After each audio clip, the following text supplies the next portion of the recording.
जी good morning.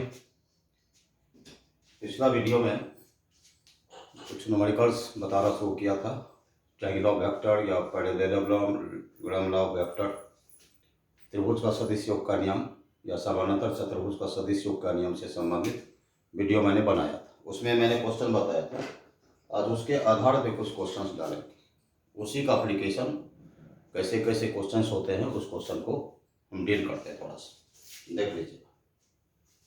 जैसे इसमें question हमारा है, इसी में which pair of the following, which pair of the following will never give the resultant of 2 Newton. कौन सा पेयर परिणामी 2 न्यूटन कभी नहीं देगा? इसका हम ऑप्शन देते हैं। इसमें ये रहेगा, निम्न में कौन सा युग्म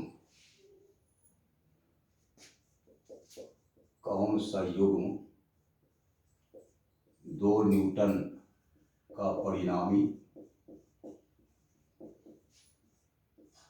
कभी नहीं देगा। समझना इस चीज को, कभी नहीं देगा। पहला हमारा ऑप्शन है 2 न्यूटन एंड 2 न्यूटन, ये दे दिया। दूसरा दिया 1 न्यूटन एंड 1 न्यूटन। तीसरा दिया 1 न्यूटन एंड 3 न्यूटन। और चौथा दे दिया 1 न्यूटन एंड 4 न्यूटन। समझना है इसको। क्वेश्चन क्या है हमारा कि निम्नलिखित में कौन सा पेयर 2 न्यूटन का रिजल्टेंट कभी नहीं देगा, ये क्वेश्चन हमारा है। एक मैंने बताया था वैल्यू तुमको, इसके पहले उसको याद कीजिए। हमने दिया था कि ए और बी दो वेक्टर हो, वेक्टर का मैग्नीट्यूड हो ए और बी। इसमें हमने कहा था जो रिजल्टेंट होता है ना, इसका ये मैंने कुछ सीमा बताया था तुमको, ऐसा लिमिटेशन दिया था। और यही इसका हार्ड एंड फास्ट ट्रिक भी मान सकते हो इसको, ये हार्ड एंड फास्ट ट्रिक। यदि ये हमको याद है तो हम तुरंत बना देंगे इसको ज़्यादा करने की कुछ जरूरत। कभी बच्चे इसमें अंदाजी लगाते हैं कि जोड़ जोड़ के देखता है, नहीं कुछ नहीं। यहाँ क्या है, इससे कम नहीं हो सकता, इससे ज़्यादा नहीं हो सकता। ये मिनिमम वैल्यू और ये मैक्सिमम वैल्यू, इसको कर करके देखो। पहला वाला क्या क्वेश्चन क्या है हमारा कि ये जो हमारा कौन सा पेयर इसमें से 2 न्यूटन का रिजल्टेंट कभी नहीं देगा, ये हमारा क्वेश्चन। इस क्वेश्चन में पहले देखिए, इसमें पहले क्या होगा, माइनस करो 2 माइनस 2 0 और रिजल्टेंट है, दोनों को जोड़ दो 4। 0 और 4 तो 2 तो आ जाएगा इसमें, कि 0 और 4 के बीच आ रहा है तो मतलब 2 तो आ रहा है। दूसरा पे चलो, इसमें चलो, तो ये देखिए रिजल्टेंट हमारा है 1 माइनस 1, फिर 0 आ गया, फिर 1 प्लस 1 तो ये भी तो हमारा आ गया, ये भी 2 दे रहा है हमको। कह रहा कि 2 नहीं देगा, ये मेन मुद्दा है हमारा।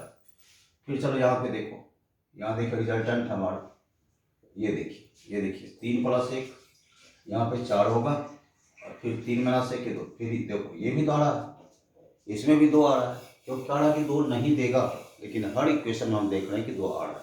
लास्ट देखिए ये रिजल्टेंट हमारा है, यहाँ देखो, ये देखो 4 ये 3 दिया, 4 1 5 दिया। अब कह रहा है कि 3 और 5 आ गया, तो 2 तो नहीं आया ना, 3 से 5 तक होगा, 2 नहीं आया तो ऑप्शन क्या हो गया, 4 हो गया।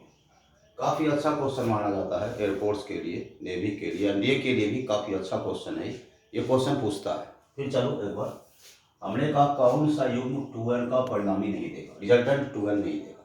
ऑप्शन हमने दिया कि 2 न्यूटन 2 न्यूटन, ये दिया 4 ऑप्शन हमने दिया। तो मैंने एक फंडामेंटल बताया था तुम लोगों को, ये वाला पिछले क्लास में मैंने बताया था। ये मिनिमम वैल्यू होता है, ये मैक्सिमम वैल्यू रिजल्टेंट का होता है परिणामी का। इससे कम नहीं हो सकता, इससे ज़्यादा नहीं हो सकता। ये मैक्सिमम है और ये मिनिमम है। तो सबको देख लेते हैं, इसका मैक्सिमम निकालो, जुटेगा, मिनिमम घटेगा 0 से 4, 2 आ जाएगा उसके बीच।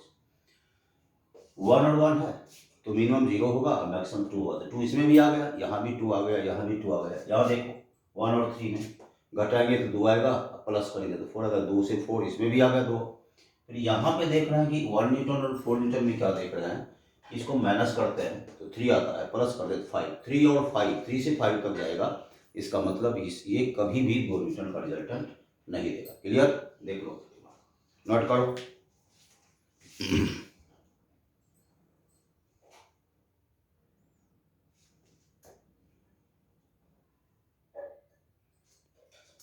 चलिए नोट कीजिए इसको।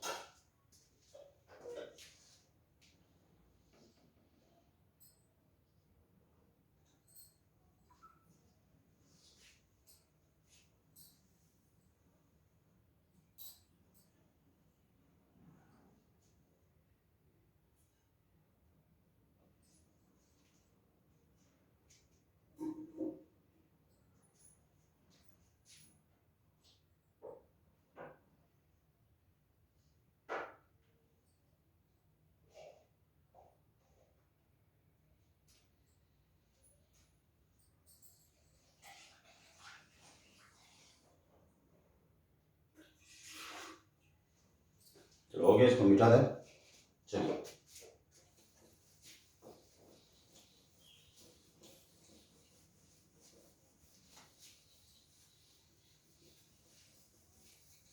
तो देखिए यहाँ पे क्वेश्चन दे रहे हैं, the maximum and minimum resultant of two vectors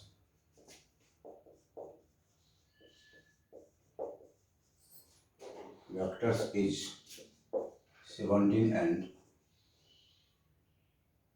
8 respectively. Maximum minimum क्या है, 17 और 8, 17 एंड ये 7 लिख दो, 7 रेस्पेक्टिवली। इसमें फिर हमारा देखना, if these two vectors are at right angles, if these two vectors be at right angle, find the magnitude of the resultant. Find the magnitude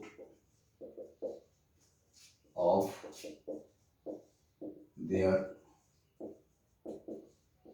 resultant. अब यहाँ पे देखना है इस क्वेश्चन को, ठीक है, इसमें ऑप्शन दे दो। पहला है 14, 16, 18 और 30। यहाँ पे क्या कहा है कि किसी the maximum and minimum resultant of two vectors, दो सदिशों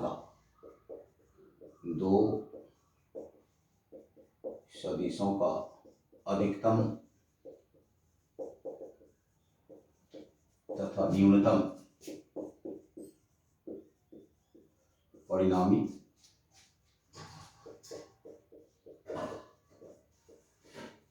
क्रमशः 17 तथा 7 है। यदि ये दोनों सदिश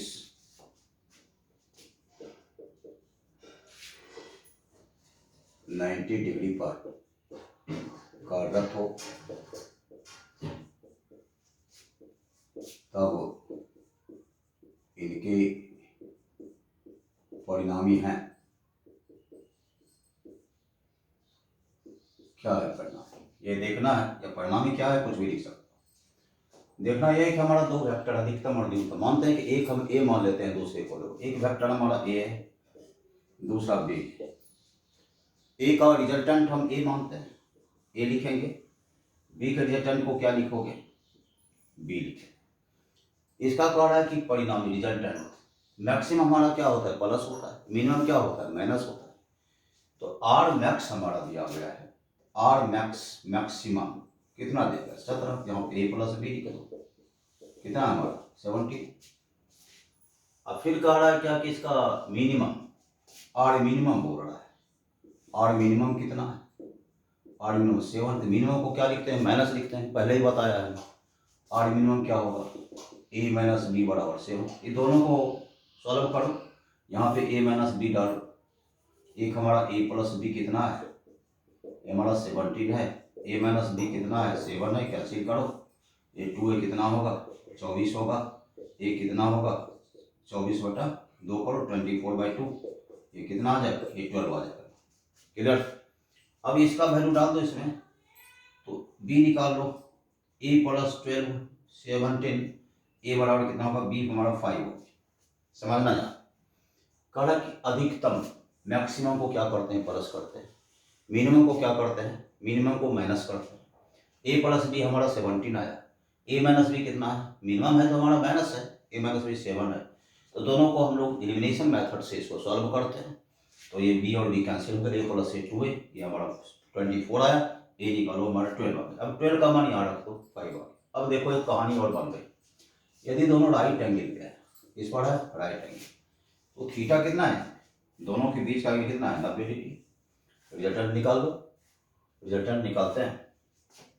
आर का फॉर्मूला क्या होता है, a square plus b square plus 2ab cos theta. Theta तो 90 है ना, कॉस 90 का मान 0 लिखे दो। यहाँ पे यहाँ लिख रहे हैं हम लोग ए स्क्वायर, हमारा ए लिखो 12 स्क्वायर, अब प्लस 1 मिनट, ये हमारा 12 स्क्वायर, बी क्या है हमारा, ये हमारा 5 स्क्वायर, प्लस लिखो यहाँ पे 2 गुना 12 गुना 5, और यहाँ पे क्या कॉस 90। कॉस 90 का मान कितना था, 0 होता है, पूरा हमारा 0 हो गया। ये बचा क्या, 12 स्क्वायर प्लस 5 स्क्वायर, 144 प्लस 25 कितना होगा, 169 हो जाएगा। और 169 का कितना होता है, 13 होता है। हमारा वैल्यू कितना आ गया, 13। समझ में आया। एक बार फिर से करें कि दो सदिशों का अधिकतम तथा न्यूनतम परिणामी क्रमशः। परिणामी का अधिकतम क्या है, प्लस, न्यूनतम क्या होता है, माइनस। ए प्लस बी कितना है हमारा 17, ए माइनस बी कितना है हमारा 7। दोनों का हम सॉल्व करते हैं। ए का मान कितना है 12 है, बी का मान कितना है 5 है। एक और चीज बोली जा रही है कि if these two vectors be at right angle, यदि दोनों दो सदिश क्या है 90 डिग्री का है, तो उसके रिजल्टेंट कितने हैं। तो 90 है तो हमारा पहले ए और बी निकल चुका है, थीटा 90 है तो दोनों के बीच का एंगल क्या दिया, cos 90। cos 90 का मान 0, ये हमारा 0 हो गया। 144 प्लस 25 169 30 यूनिट हो गया इसका ये वैल्यू। नोट कीजिए, इसको देख लीजिए।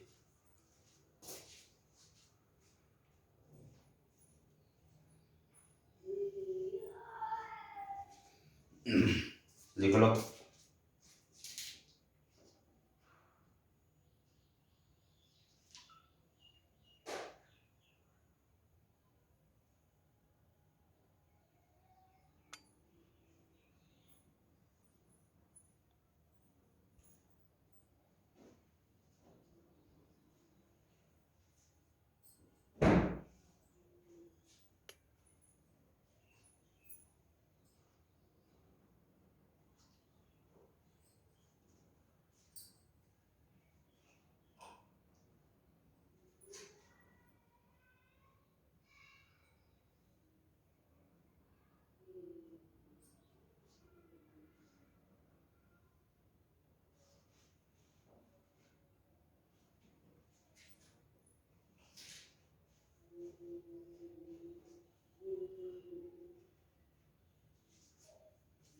हो गया, मिटाएं इसको, मिटा देते हैं।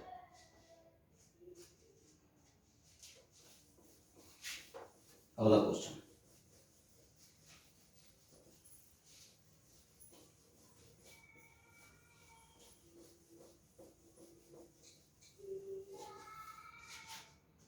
क्वेश्चन का आ जाओ।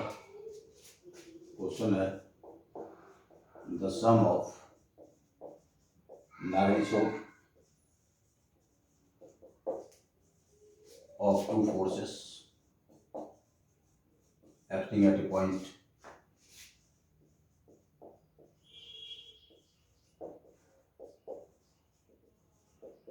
is 18 and their resultant is and the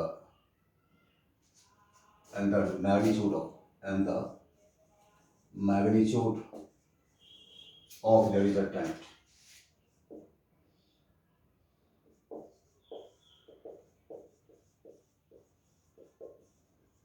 resultant is 12. If resultant be at 90 degree to the smaller force, then find the individual, find the value of individual force. Individual force, इसका मतलब हमारा कि किसी point पे कार्यरत, किसी बिंदु पर कार्यरत दो सदिशों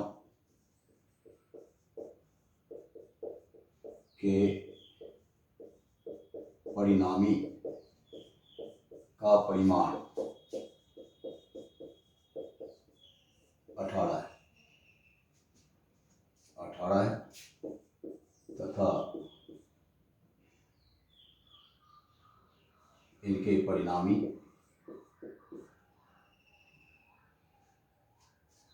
देखो सम, किसी बिंदु पर कार्यरत दो सदिशों के योग लिखना, सदिशों के योग,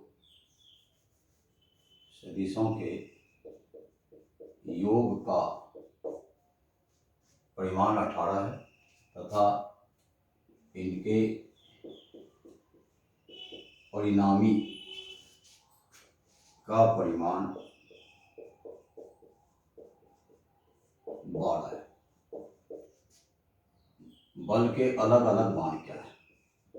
बल के अलग अलग, दो बलों के मान अलग अलग से मतलब होता है कि दो बलों के मान क्या है। समझना पहले इसको, तो समझना इस चीज को। क्वेश्चन लिख लो पहले, क्वेश्चन लिखने के बाद फिर बात करेंगे, ठीक है।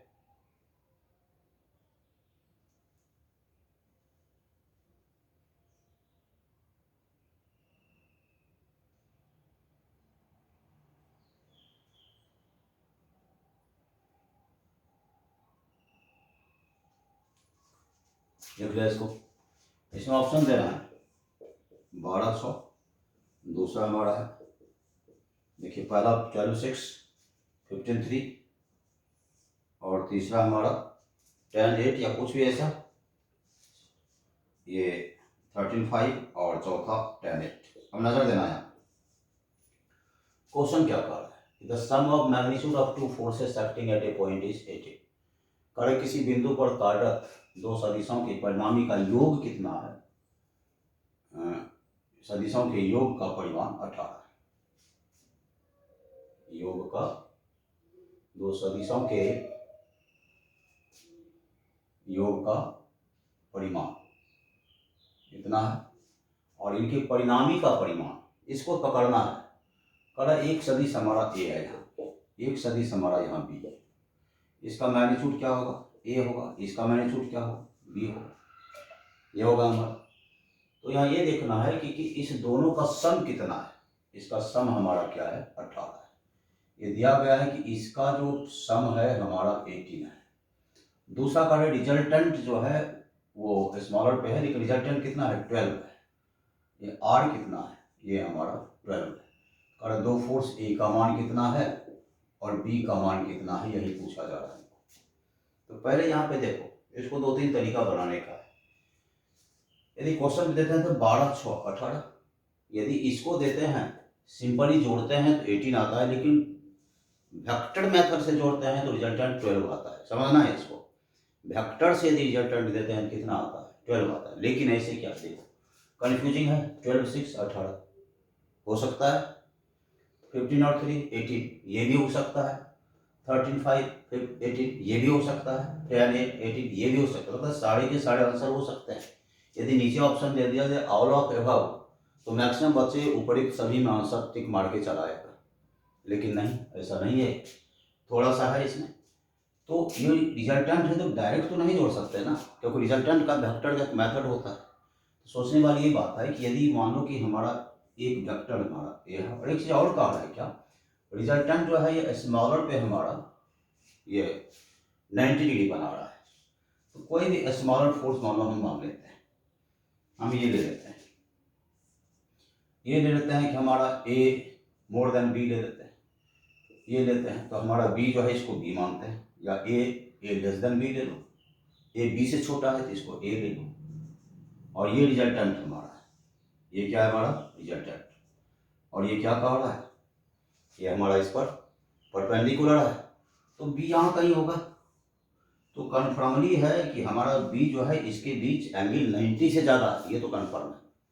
तो अब हम यहाँ ये देख रहे हैं कि हमारा ये बनेगा किससे, तो पैरेललोग्राम लॉ पे जा रहे हैं हम लोग धीरे धीरे। देखो टेल मेथड आ चुका है, ये कैसा मेथड आ गया, टेल मेथड है, तो सिंपल सी बात है कि इसको हम लोग ये डायरेक्ट बना देंगे, पैरेललोग्राम बन गया हमारा।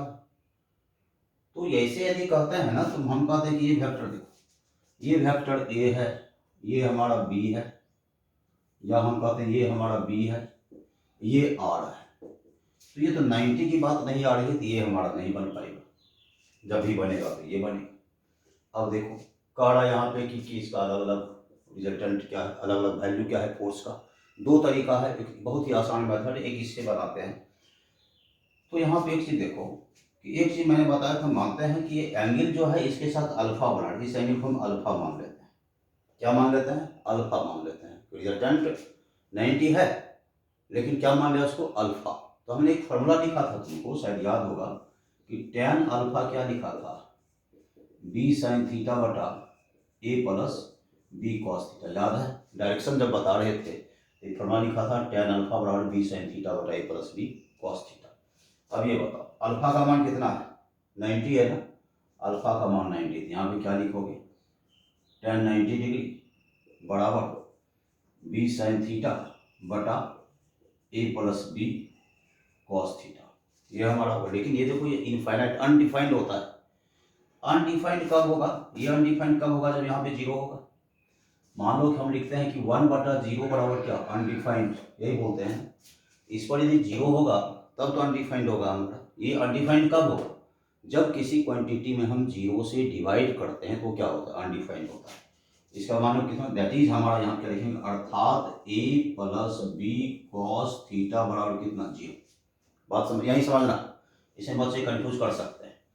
tan अल्फा तुम बोलोगे सर 90 क्यों दे दिया, देखो यहाँ पे हमने डायरेक्शन बताया था इसके पहले, पैरेललोग्राम और लॉ ऑफ वेक्टर, समानांतर चतुर्भुज का सदिश योग का नियम में मैंने डायरेक्शन बताया था रिजल्टेंट का, तो लिखा था tan अल्फा बराबर b sin थीटा बटा a plus b cos theta. तो अल्फा कितना है यहाँ पे 90 है, tan 90 b sin थीटा बटा a plus b cos theta. 90 कितना होता है, अनडिफाइंड होता है, इनफाइनाइट नॉट इनफाइनाइट, उसको क्या बोलेंगे हम लोग, अनडिफाइंड बोलेंगे। ये अनडिफाइंड कब होगा, जब ये जीरो होगा, ये क्या होगा, जीरो होगा। A plus b cos theta zero, इसका मतलब हमारा बी कॉस थीटा का मान कितना आ गया, माइनस ए आ गया, बी कॉस थीटा का मान कितना आ गया, माइनस ए। अब देखना, अब यहाँ पे हमारा जो आएगा कैसे आएगा, ये देखिए, तो हमारी रिजल्टेंट का वैल्यू डायरेक्ट निकालो, आर स्क्वायर का क्या फॉर्मूला है, ये है a square plus b square plus 2ab cos theta, ये है हमारा a square plus b square plus 2ab cos theta. cos theta थोड़ा अच्छा लिख लो, दिख नहीं रहा है बढ़िया से, 2ab cos थीटा। यहाँ चलो रिजल्टेंट कितना हमारा है, देखो 12 है, यहाँ क्या लिखेंगे, 12 गुना 12 144 बराबर लिखिए a square plus b square plus 2ab cos b cos theta का मान देखो, b cos थीटा का देखो माइनस है, यहाँ क्या लिखेंगे, माइनस है। यहाँ चलो 144 बराबर a square plus b square minus 2a square, देख लो। फिर यहाँ पे 144 बराबर ये लिखिएगा b square a square minus 2a square minus a square, यहाँ तक आया मेरा। फिर चलो ये चलेंगे 144 बराबर, इसको क्या लिख सकते हैं, इसको लिख सकते हैं a प्लस बी, यहाँ पे हमारा a माइनस बी। फिर चलो 144 बराबर b प्लस a कितना है, देखो ये 18 है, यहाँ पे लिखे 18 इंटू कितना b माइनस a, काटो इसे, 8 बार में b माइनस ए हमारा कितना आ गया, ये हमारा 8 आ गया। अब ध्यान देना b माइनस ए निकल गया, b प्लस ए दिया गया है, ये दोनों के लिए सॉल्व हम करते हैं। तो सॉल्यूशन के बाद हमारा आंसर आएगा और वो आंसर हमारा हो गया 13/5। ध्यान दीजिएगा ये b माइनस ए है, ये हमारा b प्लस है, इसको बनाया जा सकता है। ऊपर वाला हम ये मिटा रहे हैं, उस पर जगह कम है, हम सॉल्व करके दिखा रहे हैं। ये मिटा रहे हैं, सॉल्व करके दिखा देते हैं। देखिए ये हमारा क्या है, यहाँ पे ये हमारा b प्लस ए दिया गया है। b प्लस ए कितना हमारा है 18, b माइनस ए कितना निकला, देखो 8 निकला, 8 निकला, कैंसिल करो, 2b कितना हो गया 26 हो गया, b कितना हो गया 13 हो गया। अब इस 13 का मान रख दो, a कितना हो गया 5 हो गया। ध्यान दे रहे हो, यहाँ देखो 13/5। क्लियर, एक बार फिर सीखो। कड़ा दो वेक्टर है, उसका रिजल्टेंट का सम कितना है 18, सम कितना है उसका 18, उसका रिजल्टेंट का मैग्नीट्यूड कितना है 12। और एक और कहानी का रहा है कि रिजल्टेंट स्मॉलर पे परपेंडिकुलर, ए स्मॉलर बी, हम ए को या बी से भी लिख सकते हो, बी छोटा ए से, यहाँ पे ए या बी कुछ भी ले सकते हैं। 90 है तो कह रहा है कि ए और बी का अलग अलग मान, दो फोर्स का अलग अलग मान क्या है। तो सीधा सा है, तो यदि जोड़ते हैं तो लगता है कि चारों ऑप्शन हो रहा है, सबका रिजल्टेंट 18 आ रहा है, लेकिन क्या ये पॉसिबल नहीं है, क्योंकि वेक्टर सम जो वेक्टर से ये आया हुआ है, कन्फर्मली बदल जाएगा। वेक्टर एनालिसिस जो सदिश का नियम है उसके हिसाब से चलेंगे। हमने एक डायरेक्शन बताया था कि रिजल्टेंट ए के साथ विथ रेस्पेक्ट टू ए क्या था, tan alpha b sine theta बटा plus b cos theta. tan alpha alpha कितना है 90 है, tan 90 दिस, ये तो अनडिफाइंड होगा। अनडिफाइंड जब यहाँ पे 0 होगा तब तो अनडिफाइंड होगा। ये अनडिफाइंड कब होगा, मैंने बोला था अभी, यदि 1/0 लिखते हैं तब तो अनडिफाइंड होता है। इन्फिनिटी मीन्स अनडिफाइंड, मतलब ये हमारा 0 हो, तो बी कॉस थीटा क्या होगा माइनस से हो जाएगा। अब सीधा सा कुछ रिजल्टेंट पे जाते हैं, r square a square b square 2ab cos theta. R कितना है 12 है, 12 का square a square b square 2ab cos theta का मान माइनस माइनस से सॉल्व करके b square minus a square हुआ, तो a square minus b square का formula a plus b a minus b, a plus b 18 दिया, ये दिया काट दिया, बी माइनस सी 8 आ गया। अब यहाँ पर देखो बी प्लस 18 दिया हुआ है, ये 8 दिया गया, अब बड़ा हमारा आंसर आ गया। कौन सा आंसर था 30। क्लियर, नोट करो।